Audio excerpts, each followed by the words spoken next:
Personal സ്റ്റാഫിലെ ബന്ധു നിയമന വിവാദത്തിനൊടുവിൽ രാജി. മന്ത്രി സണ്ണി ജോസഫിന്റെ അളിയൻ ബെന്നി തോമസ് രാജിവെച്ചു. രാജിക്കത്ത് മുഖ്യമന്ത്രി വി.ഡി. സതീശന് കൈമാറി. ഇന്നലെ ബന്ധു നിയമന വിവാദത്തെ ചൊല്ലി KPCC യോഗത്തിൽ സണ്ണി ജോസഫിനെതിരെ കടുത്ത വിമർശനം ഉയർന്നിരുന്നു.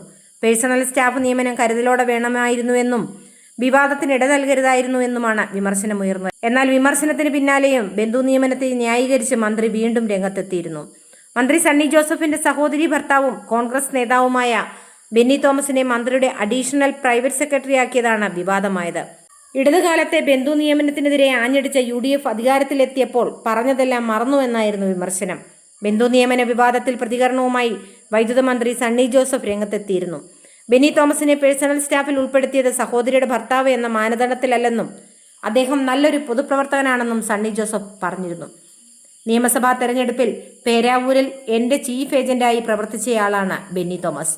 DCC പ്രസിഡന്റ് ശുപാർശ ചെയ്തതിന്റെ അടിസ്ഥാനത്തിൽ കൂടിയാണ് അദ്ദേഹത്തിന്റെ നിയമനമെന്നും സണ്ണി ജോസഫ് പറഞ്ഞു. പഞ്ചായത്ത് മെമ്പറായതടക്കം പൊതുപ്രവർത്തന രംഗത്ത് പ്രവർത്തിച്ചിട്ടുള്ളയാളാണ് ബെന്നി തോമസ് എന്നും മന്ത്രി കൂട്ടിച്ചേർത്തു.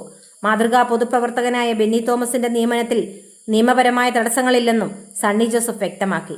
കാപട്യമില്ലാത്തതുകൊണ്ടാണ് മറ്റെവിടെങ്കിലും നിയമിച്ച് നേരിട്ട് തന്റെ പേഴ്സണൽ സ്റ്റാഫിൽ ഉൾപ്പെടുത്തിയതെന്നും സണ്ണി ജോസഫ് പറയുകയുണ്ടായി.